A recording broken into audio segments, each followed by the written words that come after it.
Price lord, hallelujah. ದೇವರ ನಾಮಕ್ಕೆ ಸ್ತೋತ್ರವಾಗಲಿ. ಪ್ರಾರ್ಥನೆ ಮಾಡಿಕೊಳ್ಳೋಣ.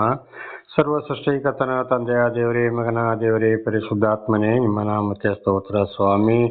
ಈ ದಿವಸವು ಈ ಸಮಯವು ಕೂಡ ನಿಮ್ಮಿಂದ ನೇಮಕವಾದಂತಹ ದಿವಸ ಸಮಯವಾಗಿದ್ದಕ್ಕಾಗಿ ಸ್ತೋತ್ರ. ಈ ದಿವಸದ ಸಂದೇಶದ ಭಾಗವನ್ನು ಕೂಡ ಹೇರಳವಾಗಿ ಆಶೀರ್ವದಿಸಿ ನಿಮ್ಮ ಪವಿತ್ರ ಆತ್ಮರ ಮೂಲಕ ನಡೆಸಲು ಸಹಾಯ ಮಾಡುವುದಕ್ಕಾಗಿ ಸ್ತೋತ್ರ. ಯೇಸುವಿನ ನಾಮದಲ್ಲಿ ಪ್ರಾರ್ಥಿಸಿದ್ದೇನೆ, ನಮ್ಮ ತಂದೆಯ ಆಮೇನ್. ಇದನ್ನು ಕೇಳುತ್ತಿರುವ ನನ್ನ ಸಹೋದರ ಸಹೋದರಿಯರೇ, ನಿಮಗೂ ಕೂಡ ನನ್ನ ಹೃದಯಪೂರ್ವಕವಾದಂಥ ನಮಸ್ಕಾರಗಳು. ಈ ದಿವಸದ ಸಂದೇಶದ ಭಾಗವು ಕೂಡ ದೇವರನ್ನೇ ನಂಬಬೇಕು, ಮನುಷ್ಯರನ್ನಲ್ಲ. ಭಾಗ 15. ದೇವರನ್ನೇ ನಂಬಬೇಕು, ಮನುಷ್ಯರನ್ನಲ್ಲ.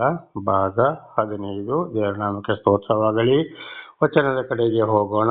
ಯೆಶಾಯ 46ನೇ ಅಧ್ಯಾಯ 3ರಿಂದ 13ರವರೆಗೆ. ಯೆಶಾಯ 46, 3-13. ಯಾಕೋಬ ವಂಶವೇ, ಇಸ್ರಾಯೇಲ್ ಸಂತಾನವೇ, ನನ್ನ ಮಾತಿಗೆ ಕಿವಿಗೊಡಿ. ನಿಮ್ಮನ್ನು ಗರ್ಭದಿಂದಲೂ ಹೊರುತ್ತಿದ್ದೇನೆ, ಹುಟ್ಟಿದಂದಿನಿಂದ ವಹಿಸುತ್ತಿದ್ದೇನೆ. ನಿಮ್ಮ ಮುಪ್ಪಿನ ತನಕ ನಾನೇ ಆಧಾರ. ದೇವರ ನಾಮಕ್ಕೆ ಸ್ತೋತ್ರವಾಗಲಿ. ನೋಡಿ, ಇಸ್ರಾಯೇಲ್ ಅಂದರೆ ದೇವರಿಂದ ಆಯ್ಕೆಯಾದವರು, ದೇವರಿಂದ ಆರಿಸಲ್ಪಟ್ಟವರು. ಅದು ಇವತ್ತು ನಾವು ನಮ್ಮನ್ನು ಕೂಡ ದೇವರು ಕರೆದ್ರೆ, ನಮ್ಮನ್ನು ಕೂಡ ನಡೆಸ್ತಾ ಇರುವುದಾದರೆ, ನಮ್ಮಲ್ಲಿ ಅದ್ಭುತ ಕಾರ್ಯಗಳನ್ನು ಮಾಡಿದ್ದಾದರೆ ನಮ್ಮನ್ನು ಕೂಡ ದೇವರು ಆರಿಸಿಕೊಂಡಿದ್ದಾರೆ. ನಾವು ಕೂಡ ಇಸ್ರಾಯೇಲರಿಗೆ ಸಮಾನವೇ, ಸಂತಾನವೇ ಅಂತ. ಆದರೆ ನಮ್ಮ ಸಂತಾನ ದೇವರು ಹೇಳ್ತಾ ಇದ್ದಾರೆ, ನನ್ನ ಮಾತಿಗೆ ನೀವು ಕಿವಿ ಕೊಡಿ.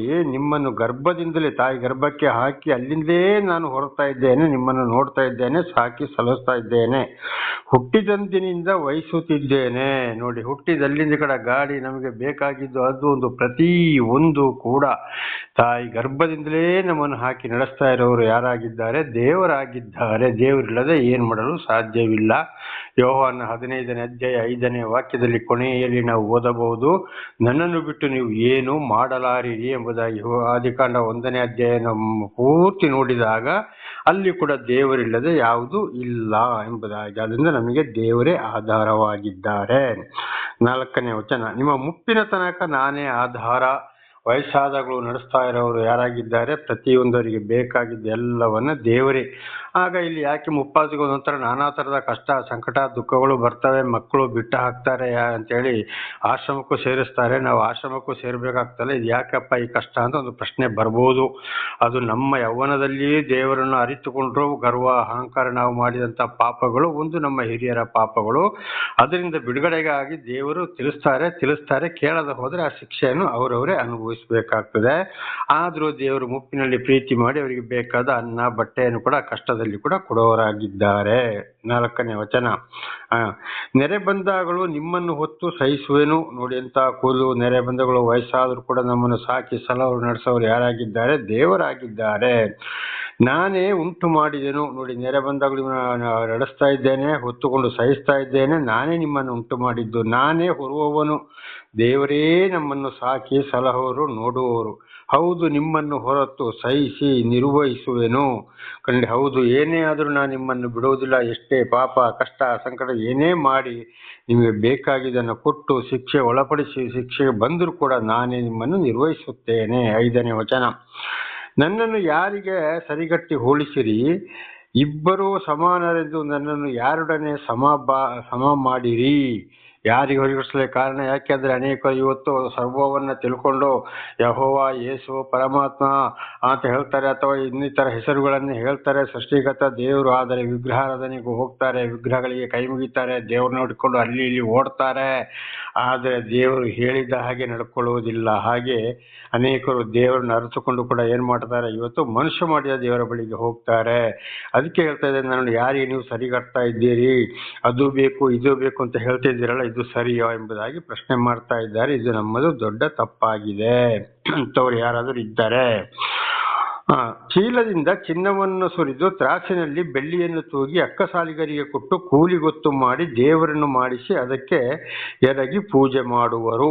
ನೋಡಿ, ಇವತ್ತು ಬೆಳ್ಳಿ ಇರ್ಬೋದು, ಬಂಗಾರ ಇರ್ಬೋದು, ವಜ್ರ ಇರ್ಬೋದು, ವೈಡ್ಯೂರ ಇರ್ಬೋದು, ಹವಳನ ಇರ್ಬೋದು, ಏನೇ ಇರ್ಬೋದು, ಇವತ್ತು ಅದನ್ನು ಕೈಗಾರಿಕೆ ಮಾಡುವವರಿಗೆ, ಕೆತ್ತವರಿಗೆ ಕೊಟ್ಟು ಅದಕ್ಕೆ ಬೇಕಾದ ದುಡ್ಡು ಕೊಟ್ಟು ಅದನ್ನು ದೇವರು ಅಂತ ಮಾಡಿಕೊಂಡು ಅದಕ್ಕೆ ಎರಗಿ ಬೀಳ್ತಾರೆ. ಅದು ಒಂದು ಕಡೆಯಿಂದ ಒಂದು ಕಡೆಗೆ ಹೋಗ್ತದೋ, ಮೂಗಿದ್ರು ಉಸಿರಾಡ್ತದೋ, ಬಾಯಿ ಇದ್ರು ಕೂಡ ಮಾತಾಡ್ತದೋ, ಕಣ್ಣಿದ್ರು ಮುಚ್ಚೋದು ತೆಗೆಯೋದು ಮಾತಾಡ್ತದೋ, ಅದರ ಕುತ್ತಿಗೆ ಒಳಗೆ ಸ್ವರ ಇದೆಯೋ, ಕಿವಿ ಕೇಳಿಸ್ತದೋ, ಅದಕ್ಕೆ ಕೈ ಇದೆ ಕೊಡ್ತದೆ ತಗೊಳ್ತದೋ, ಕಾಲಿದೆ ನಡೀತದೋ, ಏನಿಲ್ಲ. ಅದನ್ನ ಸ್ವಲ್ಪ ತೊಳೆಯೋದು ಮಾಡೋದು, ವರ್ಷದ ಹೊಡೆದೆ ಅದು ಒಂಥರ ಬೂದಿ ಹಿಡ್ದಾಗ್ತದೆ. ಅದು ಇವತ್ತು ಅನೇಕರು ಎಷ್ಟೋ ಕೋಟಿ ದುಡ್ಡುಗಳನ್ನ ಖರ್ಚು ಮಾಡಿ ಆ ಮಂದಿರ ಈ ಮಂದಿರ, ಆ ದೇವರು ಈ ದೇವರು ಅಂತ ಮಾಡ್ತಾರೆ. ಏನಾದ್ರೂ ಅದು ಮಾತಾಡ್ತಾರೆ, ಹೊಡೆಸಿಕೊಳ್ತದೆ, ಉಗಿದ್ರೆ ಉಗಿಸಿಕೊಳ್ತದೆ, ಚುಚ್ಚಿದ್ರೆ ಚುಚ್ಚಿಸಿಕೊಳ್ತದೆ. ಖಂಡಿತವಾಗಿದ್ದು ದೇವರುಗಳೇ ಅಲ್ಲ. ಸರ್ವ ಸೃಷ್ಟಿಕರ್ತನಾದ ಭಗವಂತ ಪರಮಾತ್ಮನ ಯೆಹೋವನು ಯೇಸು ಕ್ರಿಸ್ತನು ಒಬ್ಬನೇ ಸರ್ವವನ್ನು ಸೃಷ್ಟಿ ಮಾಡಿದವನು, ಆತ್ಮ ಸ್ವರೂಪನು, ಒಂದು ಶಕ್ತಿಯಾಗಿದ್ದಾನೆ. ಹಾಗೆ ಇವತ್ತು ನೋಡಿ, ಗಾಳಿ ಬೀಸ್ತದೆ, ನಮ್ಮ ಮೈಗೆ ಬಡಿತದೆ, ಮರದ ಎಲೆಗಳು ಅಲ್ಲಾಡ್ತವೆ, ಚಂಡಮಾರುತ ಬರ್ತದೆ, ಅದರ ಕೆಲಸ ಕಾಣ್ತದೆ ಹೊರತು, ಗಾಳಿ ಶಬ್ದ ಕೇಳ್ತದೆ ಹೊರತು ನಮ್ಮ ಕಣ್ಣಿಗೆ ಕಾಣೋದಿಲ್ಲ. ಆಕಾಶದಲ್ಲಿ ಗುಡು ಗುಡು ಗುಡು ಅಂತ ಹೇಳುವಂಥದ್ದು ದೇವರ ಮಾತಾಗಿಂತ ಹಿಂದೆ ತಿಳ್ಕೊಂಡಿದ್ದೇವೆ. ಅದು ನಮ್ಮ ಕಿವಿಗೆ ಕೇಳ್ತದೆ ಹೊರತು ಕಣ್ಣಿಗೆ ಕಾಣ್ತದ? ಇಲ್ಲ. ನಮ್ಮ ನಾವು ಉಸಿರಾಡದಿದ್ರೆ ಜೀವಿಸ್ತೀವಿ. ಈ ಉಸಿರಲ್ಲಿ ದೇವರ ಜೀವದ ಶಕ್ತಿ ಇದೆ ಅಂತ ಹಿಂದೆ ತಿಳ್ಕೊಂಡಿದ್ದೇವೆ. ಅದು ಶರೀರಕ್ಕೆ ತಗೊಳ್ತೇವೆ, ಬಿಡ್ತೇವೆ, ಆದರೆ ಅದು ನಮ್ಮ ಕಣ್ಣಿಗೆ ಕಾಣೋದಿಲ್ಲ. ಇದಾಗಿದೆ ದೇವರು. ಅದನ್ನ ಮನುಷ್ಯ ಮಾಡಿದಲ್ಲಿ ದೇವರಲ್ಲಿ ಖಂಡಿತವಾಗಿ ನಾವು ಯಾವಾಗಲೂ ಏನ್ ಮಾಡ್ಬೇಕಾಗ್ತದೆ, ಭರವಸೆ ಇಡಬಾರ್ದು. ಅನೇಕರು ಅದಕ್ಕಾಗಿ ಇವತ್ತು ಎಷ್ಟೆಷ್ಟೋ ಲಕ್ಷ ಖರ್ಚು ಮಾಡ್ಕೊಂಡು ಎಲ್ಲೆಲ್ಲ ಹೋಗ್ತಾರೆ. ಬರುವಾಗ ಆಕ್ಸಿಡೆಂಟು ಅದಿದಲಾಗಿ ಏನೇನು ಆಗ್ತದೆ, ಬಂದ ಮೇಲೆ ಕೂಡ ಏನೆಲ್ಲ ಆಗ್ತದೆ. ಕಾರಣ ಸರ್ವ ಸೃಷ್ಟಿಕರ್ತನಾದ ದೇವರ ಮೇಲೆ ತಿಳ್ಕೊಂಡು ಸರಿಯಾದ ಭರವಸೆಯನ್ನು ಇಡದೆ ಈ ಮನುಷ್ಯ ಮಾಡಿದ ವಿಗ್ರಹಗಳಿಗೆ ಇದಕ್ಕೆ ಹೋಗೋದ್ರಿಂದ, ಈಗ ಉದಾಹರಣೆಗೆ ಒಂದು ಕಡೆಗೆ ಬಹಳ ದೊಡ್ಡ ಕುಂಭಮೇಳ ನಡೆಯಿತು, ಅಲ್ಲಿ ಎಷ್ಟು ಸಾವಿರ ಜನ ಸತ್ರು, ಏನೇನು ಆಯಿತು. ಇವತ್ತು ಇನ್ನೊಂದು ಕಡೆಗೂ ಕೂಡ ಒಂದು ಕಡೆ ನೋಡುವಾಗ ಕಾಶಿ ಕೇದಾರ್ನಾಥಲ್ಲಿ ಬಹಳ ವರ್ಷದ ಹಿಂದೆ ಇಡೀ ಜಲಪ್ರಳಯವೇ ಬಂದು ಹೋಯಿತು. ಎಷ್ಟೋ ಸಾವಿರ ಹೆಣಗಳನ್ನ ಏನಾಯ್ತು, JCBಯಲ್ಲಿ ಸಮಾಧಿ ಮಾಡಿದ್ರು.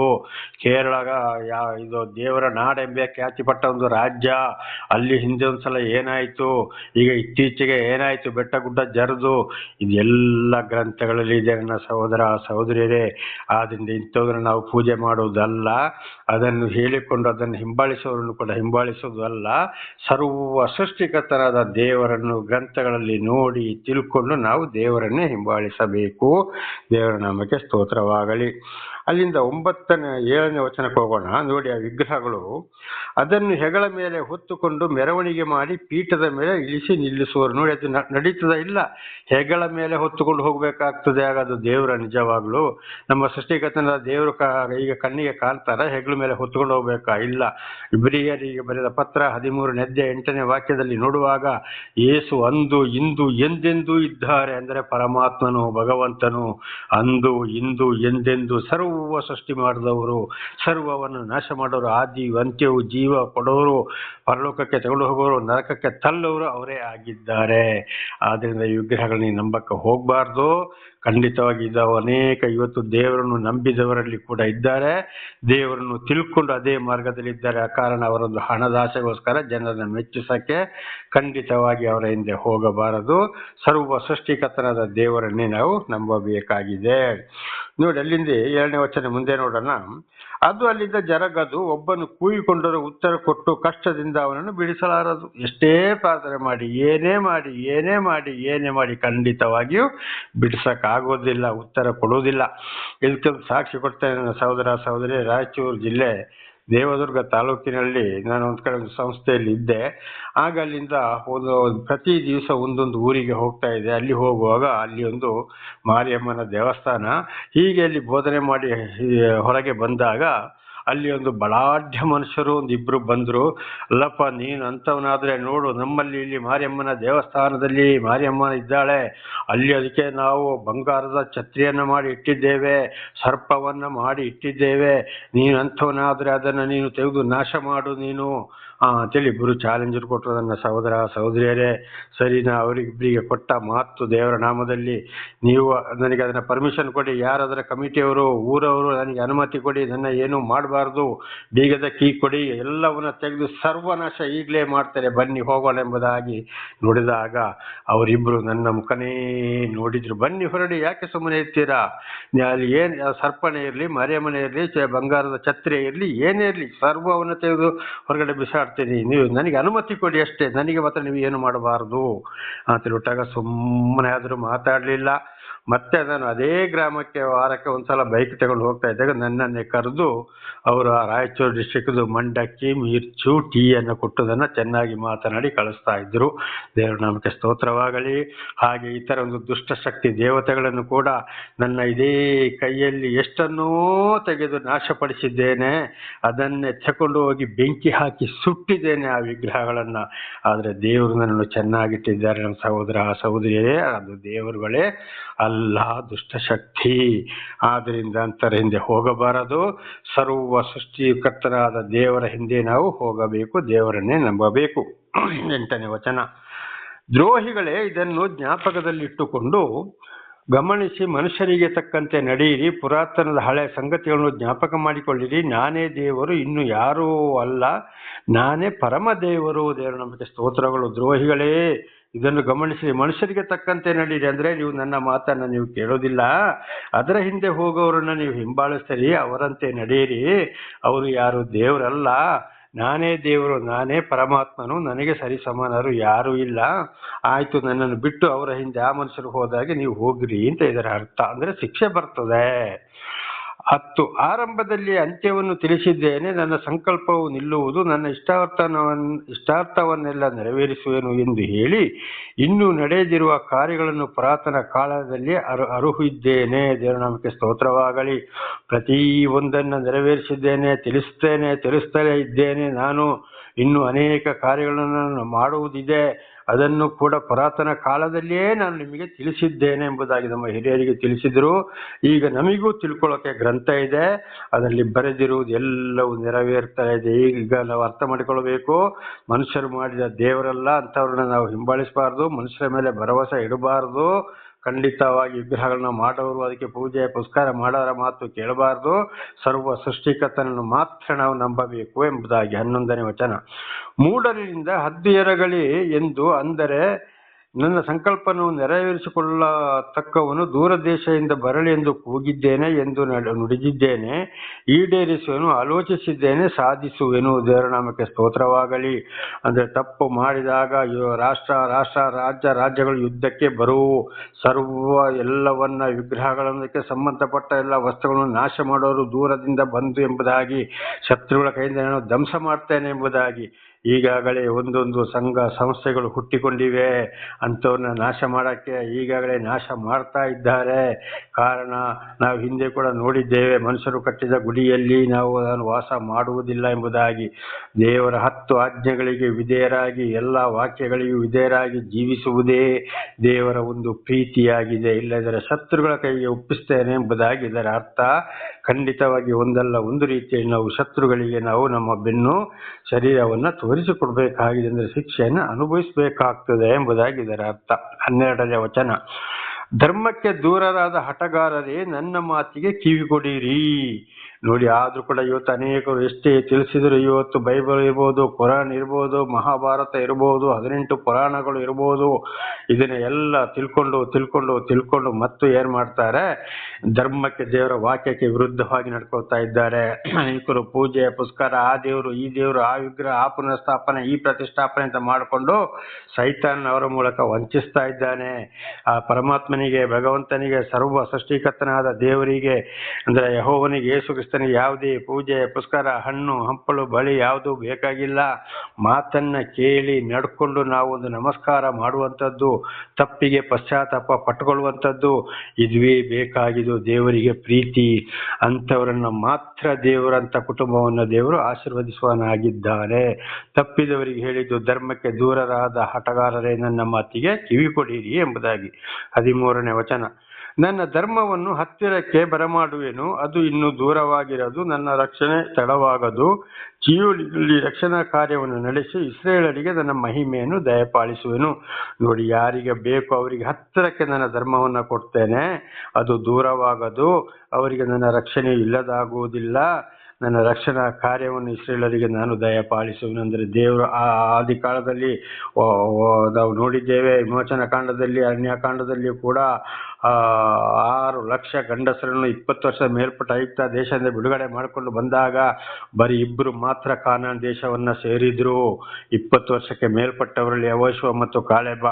20 ವರ್ಷದಿಂದ ಕೆಳಪಟ್ಟವರಲ್ಲಿ ಮತ್ತೆ ಅವರ ಸಂತಾನ 1,44,000 ಮಂದಿ ಇಸ್ರೇಲ್ ಪರಲೋಕಕ್ಕೆ ಅವರು ಏನಾಗಿದ್ದಾರೆ, ಪರಲೋಕಕ್ಕೆ ಹೋಗಲು ತಯಾರಾಗಿದ್ದಾರೆ. ದೇವರು ಅವರನ್ನ ಶುದ್ಧಗೊಳಿಸಿದ್ದಾರೆ ಎಂಬುದಾಗಿ ದೇವರ ನಮಗೆ ಸ್ತೋತ್ರವಾಗಲಿ. ಹಾಗೆ ಇವತ್ತು ಕೂಡ ನಮಗೆ ತಿಳಿಸಿದ್ದಾರೆ, ತಿಳಿಸ್ತಲೇ ಇದ್ದಾರೆ.